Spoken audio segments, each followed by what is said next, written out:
Hi, I'm Jimmy.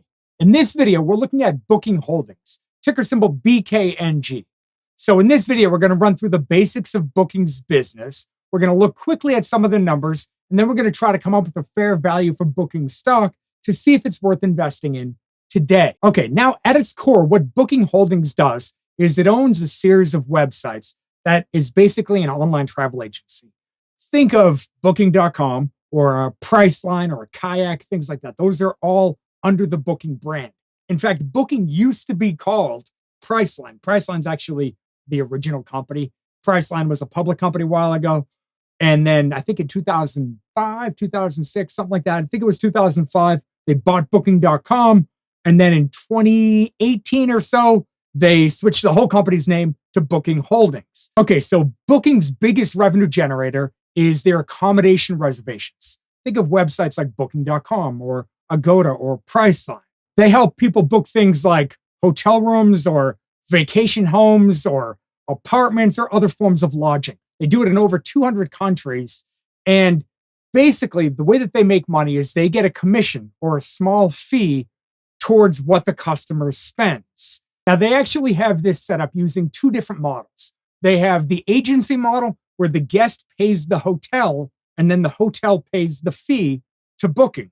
Or the flip side is the merchant model, where the guest pays Booking and then Booking pays out the share of money that the hotel gets. Now, obviously, Booking is pushing more towards the merchant model since they would, in fact, control the flow of money, and there are some benefits to that. Now, one drawback I came across when I was doing the research is that, in theory, if fees like credit card fees, things like that, increase a decent amount, well, that could have a meaningful impact on a company where a lot of their revenue, 60% of the revenue in 2024, came from the merchant model. So that's just something to keep in the back of our mind. Okay, now their next sort of line of business is transportation and connected flights. This is all the websites we mentioned before and something like rentalcars.com, where they can basically do things. They can book things that move them around. Think flights or rental cars or airport taxis, some trains, some transfer options, things along those lines. Basically, the idea here is that when you go to, let's say, booking.com to book a hotel room, well, they say, well, do you need a flight there? Maybe you can get a discount for, packaging both together. In their mind, well, they get a bigger gross booking. You spend more money on their platform, they get a bigger cut of the fee. Now, when you think of an airline company like maybe an American Airlines or United Airlines, something like that, well, they look at this as kind of a marketing thing. This is a sales agent for them. Booking or Priceline, all of those platforms that Booking controls, is kind of a marketing platform for them. It's a way to generate additional revenue and generate demand. Now, along the same lines, well, they have something that they call Metasearch. This is a website like kayak.com, where basically it's not a place that you go to book your hotel room or book your flight, but it's a place you go to compare prices. And let's say I were to go there and I'm looking for hotels and I were to click on the hotel I want. Maybe I want a Holiday Inn, and it brings me to the Holiday Inn I want. Well, essentially, Holiday Inn would pay let's call a marketing fee or some sort of fee to Booking for that link. For clicking over to them, they would get a cut of that. And it's a smaller cut than they would get if they controlled the booking themselves from start to end, like they would on Booking.com or Priceline. But again, it is a feature, and Booking has a few websites over here that are quite good and quite popular from this standpoint. So again, for the companies that are providing the services, these are marketing tools, and these are, let's call them, drivers of demand to their products. And for Booking, it's just another way to generate revenue. Then their last major segment is dining and experiences. So they own OpenTable, which is a big restaurant management system. And basically, you can go there, book reservations, different hotels, things like that. They help the restaurants kind of manage their reservations, things along those lines.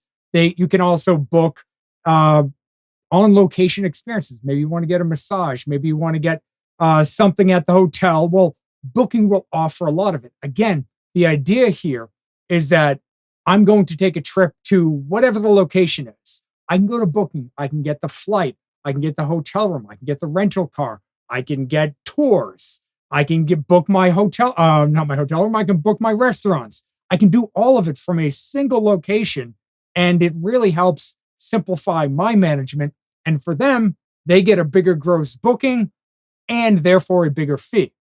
All that in mind, let's jump over and look at some of the numbers. Okay, now when we jump over to the Investors Grow website, well, when we load up booking, we land on this summary page. And we can see right away, this company's looking pretty good. So this star system at the bottom, there's a 1 to 3 star rating. 1 is the worst, 3 is the best star rating for each of the financial statements: income statement, balance sheet, cash flow statement.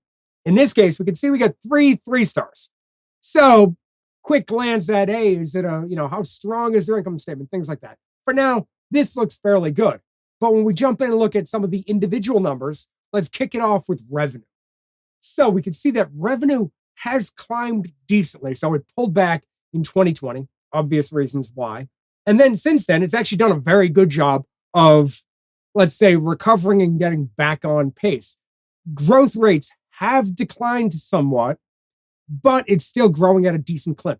This is one of the strongest companies in this whole industry. As far as the online travel agency industry, this is the best of all of them. Okay, then when we jump over and look at the income statement, well, here we could see that once again, pulled back in 2020, things have ramped up. Now, in the most recent trailing 12-month number, we've seen a slight pullback, but those are US GAAP numbers. So there were some one-time write-offs specifically around some of their contracts with Kayak and some different assets that they had that ended up being written off. And that temporarily pulls back net income. Without that, it would be about break even. So they'd be about flat on a trailing 12-month basis. We will see how the fourth quarter numbers come out at the end of this year, frankly, in like February. So, okay. Then when we slide over to the cash flow statement and look at the cash flow going back the past decade, again, obvious pullback in 2020. And we can see that this one actually recovered faster than most. This is one of the advantages of Booking's business. They generate a lot of cash. And that, frankly, makes using discounted free cash flow far simpler to do. We'll get to that in a second. But we can see free cash flow has ramped up, and we got analyst estimates in a second. But before we do, I just want to jump real quick back to the summary page on the Investors Grow website, because I just want to point out this number up here.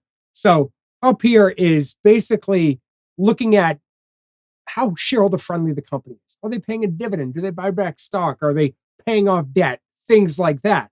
So we can see that they are somewhat shareholder friendly. Basically, if this number is green, it's good. If it's red, it's bad. Well, when we jump in and look at dividends, this is important because they do pay one. There's a 10-year chart. I deliberately have the chart expanding out 10 years because I wanted to make it obvious. They just started paying a dividend. And fine, they just started paying a dividend. Now, what they have been doing for a while is buying back stock. This is a chart of their shares outstanding. And clearly they have consistently bought back stock, which is good for existing shareholders. Okay, now let's jump over and look at free cash flow, but in the lens of discounted free cash flow, where we have analyst estimates. So using analyst estimates going out the next 5 years, we have 5 years of analyst estimates for Booking stock. Using just those numbers, well, the stock is currently about fairly valued with an implied return of about 9%. So here's the way that works. If your required rate of return is, let's say, 9%, this stock is fairly valued. If you want, let's say, 10 or 12%, well, you need the stock to fall some. If you need 5% for some reason, if you needed that, it's overvalued, right? Or it's undervalued. You got plenty of room, right? So right now, it's about fairly valued. For me, on a personal basis, I really like Booking stock. I think it is a very interesting company. One of my, let's say, broader hesitations with this company is, frankly, has to do with its position in the macroeconomic environment. If there's a pullback in the economy, right? If we enter a recession or something like that, a company like this is likely to struggle. For me, I want to add this company to my bullpen. And I think that if I add this to the bullpen and we do enter a recession, this company is probably going to go on sale. It's about fairly valued now, give or take. But I think it'll go on sale if we end up in a recession. And Although I think a lot of people will shy away from this type of company because it's not one of the fast growers. But I do think that this potentially over the long run could do fairly well and could be an interesting buy if we see a pullback in the stock. Now, if you want to sign up to get access to the Investors Go website, I will leave a link right here, link in the description below. And thank you so much for sticking with me all the way to the end of the video. I really do appreciate it. Thank you, and I'll see you in the next video.